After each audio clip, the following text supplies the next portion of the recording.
From a 16-team playoff to the shocking Jake Retzlaff news, all the way to Cody Campbell dominating college football, the Big 12 storylines are packed. This is the Big 12 squad. Is that how I usually intro that? It felt weird. You're talking ball with the Big 12 squad, sponsored by Game Time. From Oklahoma State to Utah, from Kansas State to BYU, from Houston to Texas Tech, it's the local experts of the Locked On Podcast Network bringing you scoops, breakdowns, and the most comprehensive preview of the upcoming Big 12 weekend. Buckle up, it's the Big 12 squad, and we have a seat for you. No hurt feelings and thin skin allowed. Squad up. You're part of the Big 12 squad. Happy Thursday, everybody. Welcome to the Big 12 squad. I'm Drake Toll from America's #1 Big 12 podcast, Locked On Big 12, with Jake Hatch of Locked On Cougars, Parker Ainsworth, Locked On Cougs. What's the difference? Cody Stovall of Locked On Oklahoma State, JT Westerfield talks all things Utah, Richie Bradshaw with the Sun Devils, and Derek Johnson of Locked On Jayhawks talking Kansas. Just got off of a jet ski in Lake Tahoe, and I have a wine. Such a fast flex. You are hilarious. You are hilarious. We should have done over and under on how quickly you opened with that.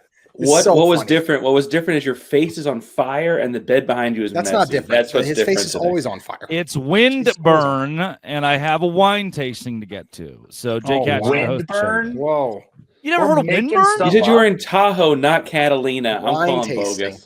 Oh, yeah. Oh, what, there's not wine in Tahoe now? Not a mixer.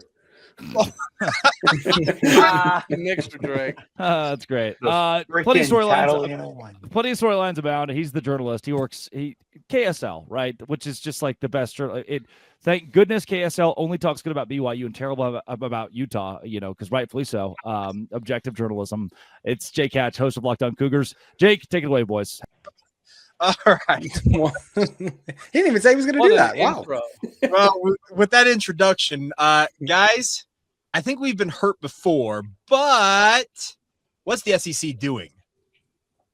Torpedo on college football. That is the only logical answer. The question is, what does Greg Sankey have?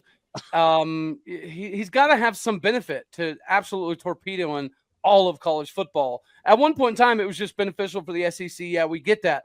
But it feels like it's going beyond that. Like it's becoming personal. I don't get it. What I love here, what has to be happening here, right, is they understand that the schools in the Big 12 and the schools in the ACC are more valuable than like the Mississippi States in the world, and they haven't figured out how to get rid of them yet, right? like if they thought those schools were more valuable, they would have already left. They haven't figured it out yet. And so they can't get rid of us. They can't do it because they know we're more valuable than the bottom tiers of their conference. Well, last week we talked about the pores. They haven't been able to find out how to get rid of their own pores. Let's just put it that way.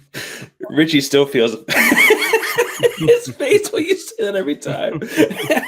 Okay, the other thing about this, because it does feel like it's personal, because he's calling out the ACC and the Big 12, saying that their coordinated statement, and then we have the head of Big 12's PR arm say there was no such statement put out. We never made a statement. Greg, what an idiot. statement are you referring to? Is there one it's just really unfortunate, especially when we just came to this agreement on this new, we'll reseed the playoff, just whoever the top teams are get to be up there at the top. I think that's such a favor to the Big 10 and SEC, it feels like too. And I know that I think the statement Commissioner Phillips put out was like, oh, it's a favor to the red. Like we're just doing right by the sport. It's terrible for the ACC and Big 12 in order to agree to that. But we all know the Big 10 and SEC are just going to get their way eventually. So now they just get it a year sooner. So Richie's going to speak on behalf of the member of us that I guess made the playoff last year. But I would point out before we get to the transitive property that Arizona State and Texas played very closely. Texas and Georgia played very closely. This is not as simple as math, but that math would indicate that the Big 12 champ would hang with whatever champ they put us out there with in a given year. Obviously, there's like one off year here, one off year there. That's just different. But in a given year, I think Richie's program in particular showed that we're fine and deserve the championship bye like anybody else would have.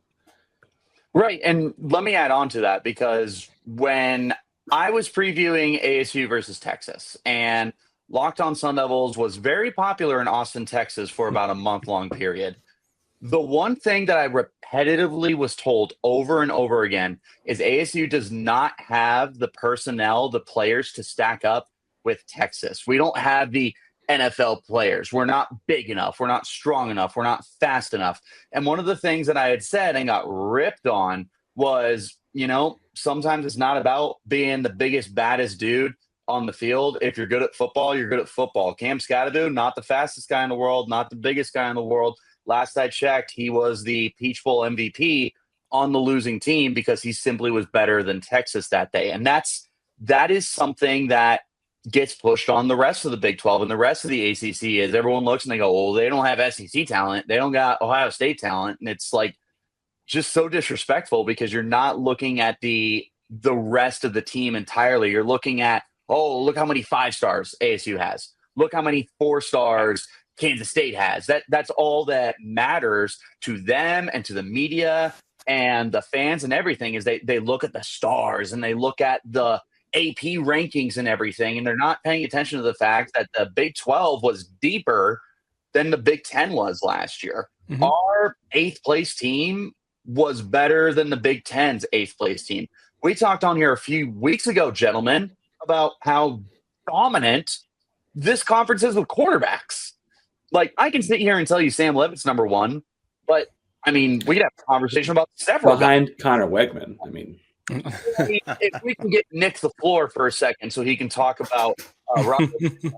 The other thing about it is we're seeing these SEC coaches, they've been trotting up to the microphones down there in Destin and they've been saying, well, the committee and this and that. And I don't get where the SEC comes off thinking that they're going to get away with this. We have the congressman from Pennsylvania saying that the SEC and the Big Ten better watch out. And that guy's from Big Ten country. He's from Pennsylvania. He's saying he's going to haul in these leaders into congressional hearings. You get subpoenaed by Congress. That could be a whole lot of fun to really dig into that background.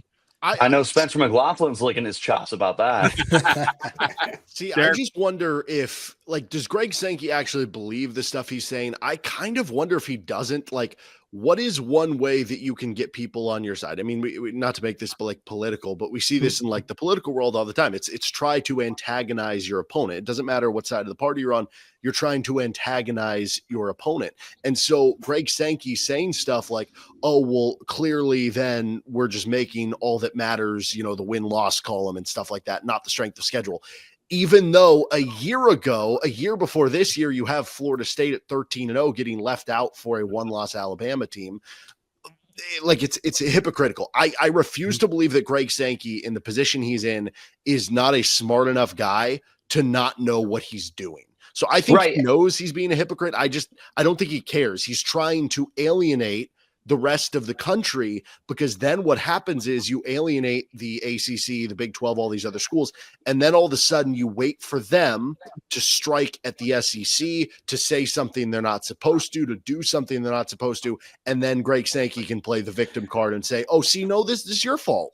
But him being a martyr doesn't make it any better if it's a bad cause. Like that doesn't matter. And the what caused him to do this or say these kinds of stupid things doesn't matter. It doesn't make them less problematic and stupid. He's trying to take down the sport as we know it in a way that, frankly, is detrimental to everyone involved. Because I know I jokingly opened up with Mississippi State, but there are teams in the SEC at the bottom part of that conference that, frankly, would not benefit from them breaking off. They just wouldn't. Well, he's operating like it's a conglomerate business. He's operating like, hey, I'm going to take everybody else out of business, and now I'm going to be the multi-billion-dollar business. The problem with that is this is not Walmart. This is not a superstore that you buy everybody else out, and then everybody's going to come shopping at you. The problem is if you do that, you're going to make the sport way worse, and everybody who's outside of a couple of states is going to hate it.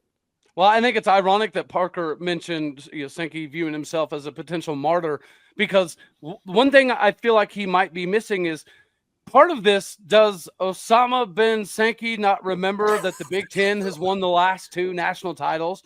Could it perhaps be that Osama bin Sankey is flailing and grasping like a he child doubled down on because it? He understands that the SEC has to be put up on this pedestal. Without it, then they lose some of their cachet. The Big Ten has won the last 2 natties, and they're not huffing and puffing. Matter of fact, they're having logical conversations about potentially doing a third-party entity because they have an understanding that Brett Yormark is pretty intelligent.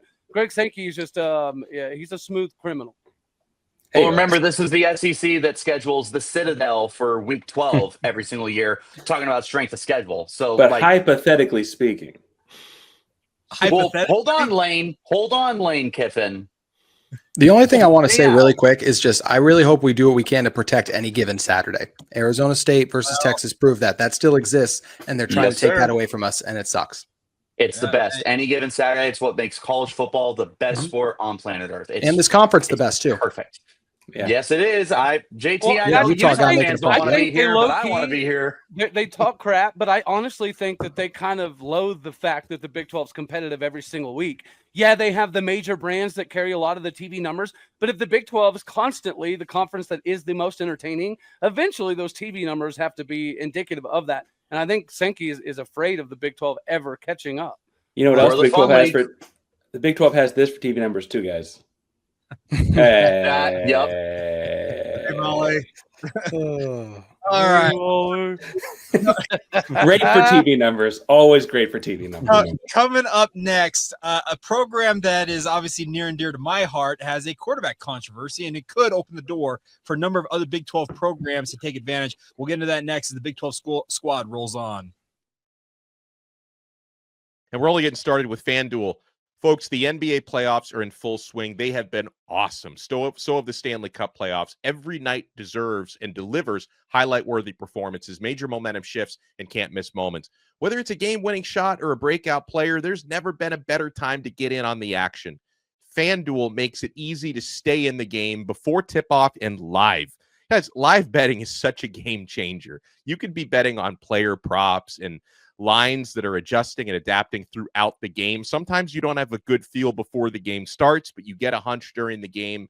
Performance trends, same game parlays. Fans have more ways than ever to play smart and win big. And if you're new to FanDuel, another great thing about FanDuel is whether you're an experienced sports bettor or you're just looking to get into it because you see all your friends having so much fun, it is so easy and it's so user-friendly. And it's the perfect time to sign up because when you head to FanDuel.com and place your first $5 bet right now, if it wins, you'll get $200 in bonus bets. Make every moment more with FanDuel, official sports betting partner of the NBA. All right, guys.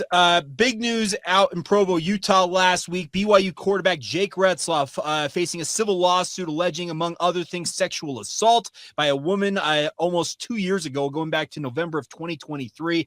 Obviously, there's a ton of this that is still unknown, so many different layers to this in terms of when it's going to go to trial and all this. But the one thing, and Drake and I have done it, we did a crossover edition. The biggest thing is it opens the door for other Big 12 squads to potentially jump into a spot that a lot of people thought BYU was going to be in this fall, and that is as a Big 12 contender, because you don't have QB1 in Provo. It seems to be a problem. Hey, thankfully for you guys, Alan Bowman is ready, and he's been on an 8-year mission to get better. You guys love your missions. You love elderly quarterbacks. Still there. I have one for you. How many doctorates does he have? But running out of he might have two. Yeah, he might have two. This did strike me though when we opened and Drake was like, "What's the difference between the two Cougars?" I'm like, the difference is that if this were happening in Houston, he would say it was consensual and probably just play, and there would be no question. I feel like Jake, you need to speak a little bit though to like how unique the BYU of this all, because up the road, JT would not have quite the same issues. It would become a he said, she said, consensual, not consensual kind of thing. There'll still be issues, but I get what you're saying. Yeah, so here's the deal. BYU has the added layer of the honor code that they acquire of every student, including every student athlete that plays at BYU. The honor code forbids premarital sex, drinking, drugs, and other behaviors that are against those codes that they obviously require their students to abide by. And that adds the element here, because you mentioned that, Parker. Okay, you can allege sexual assault, but obviously the defense would be it's consensual sex. Well, here's the thing. Jake Retzlaff, his lawyer said he's factually innocent. A lot of people believe that his plea is going to be that it was consensual sex. The deal is, under BYU's guidelines, that's against the honor code, and that is grounds for A, suspension, and B, potentially expulsion from school. So I mentioned there's multiple layers to this. We have a legal element here. We have a moral element involving BYU, and we just have inside the university itself.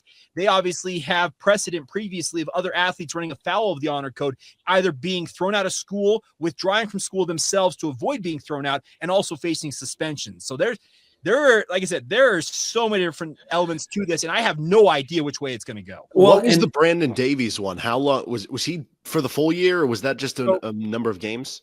Davies withdrew from school late in that basketball season. That was Jimmer Fredette in 2011. He was actually he left school for an entire semester and then re-enrolled the following semester, essentially. So he missed about 6-ish months. Can't really do that in football, though. Exactly. And the other season. This being a civil lawsuit, I've had a number of legal experts say that the earliest this goes to trial is mid to late 2026. Well, that doesn't work with the timeline of this upcoming football season. No, and I want to stress though, while we're talking about going to trial and those kind of things, like we're all assuming innocent still proven guilty because that is the court of law. That's what we do here. And like obviously, if he's found guilty, like throw him under the stadium. That's a whole different thing, right? That's not what we're trying to say. But the BYU of it is what's interesting to me because they're clearly in an NIL game and going to have a quarterback involved. Like that doesn't seem like that doesn't seem like a question. But the BYU of it is also to me why. I mean, bluntly and just openly speaking, they did a very big marketing campaign around this guy not being of the LDS faith. Like that was kind of his thing for a while. And now he's doing non-LDS things. And it's like, whoa there, man. Come on, he labeled himself the BY Jew. That was the nickname he appointed himself when he arrived in Provo. He's a very active member of the Jewish faith. He's obviously got that deal with Manischewitz, which is one of the premier brands of kosher foods out there. He traveled with Bob Kraft to New Orleans for the Super Bowl on Bob Kraft's dime. He just went to Israel with a number of his teammates for Athletes for Israel, which is they go over every year and run football camps. They pick one football team, and it was BYU this year. The interesting level to this, guys, is Derek, you talked about Brandon Davies. Brandon Davies was a really, really good basketball player. But remember, that was Jimmer Fredette. We're talking the best basketball player in the country that was on that team. We're not talking about QB1 of a team that went 11-2 and finished inside the top 15 last year. We have never seen an athlete of this high a profile in Provo, to your point, Parker, who has really become almost a national and international sensation in some ways, face what he's facing right now. And the timeline on this is completely undefined, and we're under 100 days till the football season begins. Yeah, it's hard to believe when you factor that part of it into too. Like we're 100 days away, and that this level of a story is not just rocked even the state, the school, but even the Big 12 itself has been absolutely. There's so much still to be determined about this, and it's just going to be very interesting to see how it all plays out, what the timelines are, Jake. And I also do want to just commend you, Jake. I think you've done a fantastic job covering all of this. People like to say certain things about our network as a whole and the coverage we provide. I was very proud to call you a colleague last week. I thought you did a great job covering all of this and knocking it out of the park. So I also just wanted to give you your flowers there, my friend. Look at that. A compliment from a youth. There we go. Somebody had mentioned NIL earlier. One and only, man.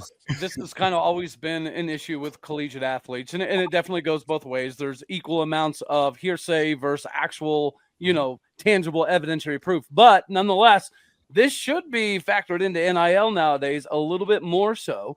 Just like the NFL athletes, right? They have the conversations with them when you go through the drafting process, is you're going to put yourself out there to make more mistakes. I think with NIL, this is part of the conversation that needs to be had. If we're moving to an NFL model, these guys need to be aware that you have more cash attached to you now that you're in college, so you're more of a susceptible target. Mm-hmm.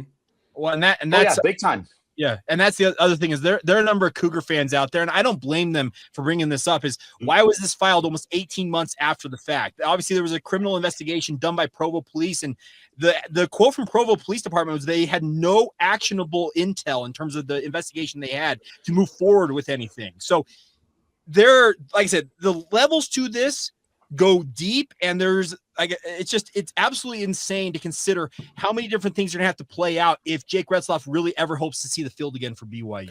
There's some pretty serious things leveled at the police, to your point, of in that article as well too. That's just a lot. There's a lot going on in that article. It's very, very sad, the state that we're in right now with everything that's going on. You've done a really good job of covering this, and can you explain a little bit? And I have questions about they kind of got her to say it was him at some point recently. And then how did that work? Because it wasn't that it wasn't reported because there was a DNA test done 18 months ago, but she didn't say who it was or something. Yeah, so initially she did not want to name who it was. And they had multiple victims advocates reach out to her.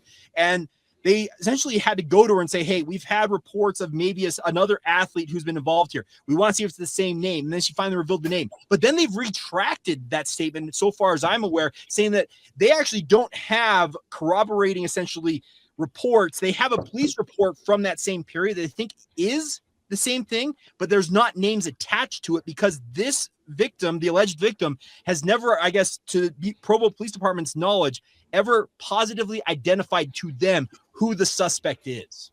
Oh. So I wish I could, and I have Cougar fans obviously across the country who are like, okay, well, Jake Retzlaff going to play for BYU? Straw poll. I think a lot of people think that just due to the layers of this and how prolonged the timeline could be, I have a hard time seeing it play out. But if this were a university, in your opinion, Jake, as someone who's followed this really closely, if this were a non-faith-based university, would he be playing this fall? I think it's so long as he said that he did not do it. Yes, if it was a secular university, like if it was a secular university, but the fact that this is a faith-based element and a university that obviously espouses the ideals it does, and obviously has that honor code that plays into this and has precedent of A, suspending athletes, and B, having them either leave school or kicking them out, that indicates to me that Jake Retzlaff may have seen his final snaps in a collegiate uniform. Yeah, unfortunately, with the honor code thing, if nothing happens, it kind of takes a little bit of credibility hit. It's just an unfortunate byproduct of all of this. Right. I mean, you talk about such a unique situation. Like Parker said, the difference between the Cougars is if this happens at the University of Houston, we're talking about a completely different situation than what's going on at BYU. So that just adds so many more layers to this that just complicates everything so much. And it's why this is such an intense conversation to be having. Yeah, well, we all know if he was playing for Georgia, this would have never even been a story. Nobody would have ever heard about it. Well, no, he'd be driving right now. He'd be driving. Right. Him and Mike Gundy, man. Greg Sankey would have been approving the first ever non-athlete NIL deal. Oh, and if this were at Florida, we'd hear about it in 15 years when a teammate did something crazy for the Patriots. That's a whole separate deal. Absolutely. Yeah, all right, coming up next. Money. We've talked a lot of money already today with the SEC, but money that actually resides in this conference. Do we have a power player in our midst that we need to prop up more than we already are? We'll get to that as the Big 12 squad rolls on. All right, gentlemen, Cody Campbell. That name has emerged, and obviously, if you were a Texas Tech fan, you know who Cody Campbell is. Played for Mike Leach, an offensive lineman for the Texas Tech Red Raiders. Has gone on to not only sell billion-dollar companies, but multiple billion-dollar companies, and then kind of just reconstitutes it and sells it for another couple $1 billion. And now he's running the Matador Club, and apparently here President Trump was going to be on that proposed collegiate summit that was supposed to be with Nick. Are we underrating the fact that we have a power player in this conference that I think needs to be propped up more than he already is? Well, in some ways, you could say we have two, Jake. And unfortunately, I think that's also your school in some ways. When you look at the talent they've landed for basketball, they need to do more for football, I would say, overall. But when you look at basketball, what you guys are building, you have a team that could, I hate to say this, you have a team that could win the national championship on the hardwood next year. So I think you guys are trending in that direction. And with the SEC, well, they could. You're going to say they can't? You're going to say they can't, Parker? I'm not going to say they can't. I'm just going to say they've got to play some other Cougars too. That's all. I'm not going to say they can't. For sure. I'm not going to say they can't. I just think they're easily one of the 10. Way too nice right now. They're one of the 10 best teams in the season. I'm just trying to call it like I see it. And really quick, I just want to make this point. This goes back to the very first conversation we had. The whole point the SEC is trying to make is we are the biggest and the best conference because we get the best players. Well, what did Texas Tech just do? They got the best recruits. They're getting some of the best players right now. So they should be right up there by that SEC logic. Yeah. Okay. So the transfer portal, especially, sorry, Jake, is you should not be able to compete with SEC teams when a top player enters the transfer portal. Alabama gives you a call. They say, hey, blah, blah, blah, 7 figures. Yeah, I'm going to Alabama. But when Texas Tech calls you, and Texas Tech isn't blue collar, right? They're not Alabama. They're not Ohio State. With the least amount of disrespect intended, like they're not one of the top perceived teams in the Big 12, or at least they didn't used to be when Oklahoma and Texas were running the conference and everything. But now because you have that green in your pocket and the oil in your pocket and everything like that, now you can contend with the SEC. And that's something that I think, as Cody called him, Osama, whatever it was. Osama bin Sankey. There you go. Can we say that? They're going to bleep that every time, say right? it. I wanted him to say it. I did not want to say it. But, I mean, that's a real thing that we weren't seeing 5 years ago. You should not be able to contend with Alabama, Georgia, Florida when they're calling and throwing money at you. And yet here's Texas Tech with the best transfer class that the Big 12 has, one of the best ranked overall. Like, it's David Bailey's going to be a first-round pick. Who knows about the rest of the other guys that they've loaded up with? It's disgusting. And we've had Nick Saban on NFL draft coverage say that, I remember what the player was. He said we tried to get him to go to Alabama every single year, and that athlete had never actually entered the transfer portal. That was Nick Saban admitting on air while he was at Alabama as an SEC program. The reason why Nick Saban has spoken out saying that we don't need a commission on this, I think that the SEC is actually kind of scared that the playing field has been leveled a little bit here with the money that's being injected. You have a Cody Campbell that can inject billions of dollars at Texas Tech. BYU, from what I understand, is they've got somewhere between 10 and 15, either hundreds of millions or billionaires in terms of they can dip into their pockets for NIL for BYU. That is going to level the playing field to a level that the SEC, I think, is frankly terrified of, because they want to continue to have the edge that they had, and Nick Saban had it for years and apparently doesn't mind admitting it after the fact. We are a couple months removed really quick from Alabama's athletic director saying we need more money, like putting a tweet out there to the fans. We need more money. I totally agree. I think there are several aspects about the current world of college football, like whatever someone else mentioned, the Big Ten has won the last 2 national championships, that scare the SEC. Yeah, and remember, this is the conference that prides themselves on it's just different. And now all of a sudden the Big 12 is right on their tails, and the Big 10 is as good as the SEC. I mean, I feel like we can make that argument, not even just because they won the last 2 national championships. I mean, I feel like if you stack some of the best Big 10 teams against the SEC, you're getting some pretty good competition. We saw that in bowl games. So, Illinois beat South Carolina. We saw Alabama lose to Michigan. Like, we've seen this. How so they have the sweet was same that to problem see the Illinois SEC spank them does. too? Oh, They're both That was a great hate watch. They're both power conferences that are super top heavy. Yeah, right. So I've got a question for Derek here, because obviously you're more in the basketball vein of things. On my radio show, one of my hosts actually brought this up earlier this week. Hey, Parker, get to you in a second. You actually can weigh in on this as well. I hope you would have a thought on this. Hold on, Parker. We have to go to the resident basketball guy, okay? So, I'm here. What do you got? With what Greg Sankey, essentially, he wants football to stand apart in the SEC. And the thought on my radio station was that, okay, if he wants to like hold football hostage, why doesn't Brett Yormark hold basketball hostage by saying, hey, we're the biggest and baddest in basketball. We're going to hold out on our end to make you guys obviously feel the pain. I know that Florida won the national championship, but the Big 12 top to bottom is a better basketball league. Why couldn't Brett Yormark hold that over their head? I do think he is trying to lean into that. I mean, when you look at some of the things that he has done with, I don't know, the Big 12 tournament, and like they were going to do that Kansas-Houston game in Mexico. That didn't end up obviously happening. Like, I think he is trying to steer into that. All of those rumors that came about, I don't know, a year or two ago of like, could they add Gonzaga? Could they add UConn? Right. I think there is a part of him that's like, hey, from an international perspective, if we can get this thing going, like basketball will pick up internationally more than football would. And maybe that's like in the same way that if you look at the MLB, like the Dodgers have cornered the market in Japan from picking up Shohei Ohtani, and then they add like all these other players like Yamamoto and on and on and on. If they can do something like that, like I think that's kind of the idea that you can grow it that way. The problem is, even if you have the best basketball league in the world, that is worth something. And I could see us getting to a point where the basketball rights and the football rights are split up instead of them just saying, hey, we're selling the Big 12 rights to ESPN for $40 million a year. It's going to be football sold for this, basketball sold for this, especially in a conference like the Big 12, where maybe they'll make more off that than other conferences will, but it's still going to be a drop in the bucket compared to Big 10 and SEC football is the problem. Parker, that brings me to this. You're the only guy on the show tonight that's in the state of Texas, obviously covering Houston. With Cody Campbell having the ear of the president, because he's golfed with President Trump, he's working apparently out there in Washington, D.C. in terms of wielding influence. Could he help drive things to help the Big 12 as a whole, even though he is very invested with Texas Tech in your mind? I think he could. I think the other thing that's nice to have there, though, with him is that he's not just like kind of a Big 12 guy. You mentioned he played for Mike Leach. Rest in peace, Mike Leach. And like I think that there's some aspect of this that, frankly, when he was at Tech, they were kind of the fun, kind of weird. They weren't Pac-12 after dark or Hawaii at midnight or whatever, but they certainly were like kind of different.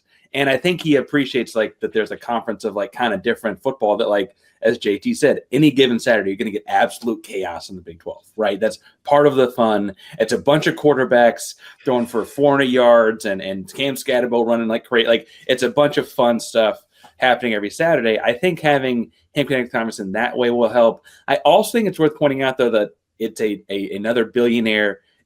There are not a whole lot of those kinds of alumni. Arkansas is unique to the SEC that they've got a couple, but there is more of that in this conference, I think, than people realize, even if they're not all doing what Cody Campbell's doing with their money. I think these schools produce more of those kinds of alumni. And that's something they're going to have to rely on, because that's going to make up the revenue gap. That right there, you're going to have those billionaires, if they are so invested with these programs. They got to help out these universities, because, Cody, you know this as well as anybody. To make up that revenue gap, you need to have a Boone Pickens, etc. I think Cody Campbell, the spot that he's in is absolutely massive for the Big 12.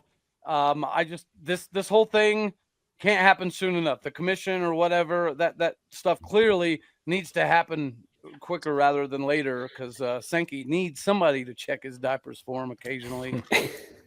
It's not the same America's Conference.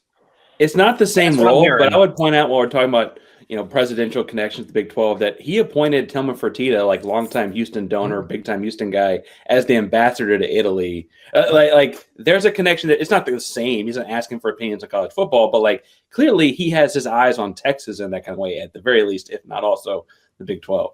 People who wield influence, there's no doubt about that. And talk about Fertitta, billionaire, Boone Pickens, billionaire. Obviously, it was a big proponent. BYU's got theirs. I know with JT, I know that the Huntsman family's been very invested with the. So the nice part is, I guess it's a very good point. The Big 12's got a lot of big money boosters, and they're going to be required to keep this conference competitive for however long it goes. All right, gentlemen, I think we have. We didn't have as much hijinks as last week, so I think we got. We didn't talk about each other's hairlines or hats and all of that as much. I apologize. I've got a quick football focused question for y'all since last. You asked for it. All hairline, no hat. Oh, Jake Hatch. I don't see Drake here. So Drake here.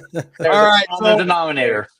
All right, so I'm Jake Hatch. I cover BYU Locked On Cougars. That right next to me is Parker Ainsworth, Locked On Cougs. That's Houston, for those of you keeping track at home. Cody Stovall next to him, Locked On Oklahoma State. Just below him, JT Wisterso, all things Utah Utes with Locked On Utes. Richie Bradshaw, Locked On Sun Devils. And our man Derek Johnson out there in the Sunflower State covering the Jayhawks for Locked On Jayhawks. As always, thank you for tuning into the Big 12 squad. And as Drake likes to say, Dose Grande.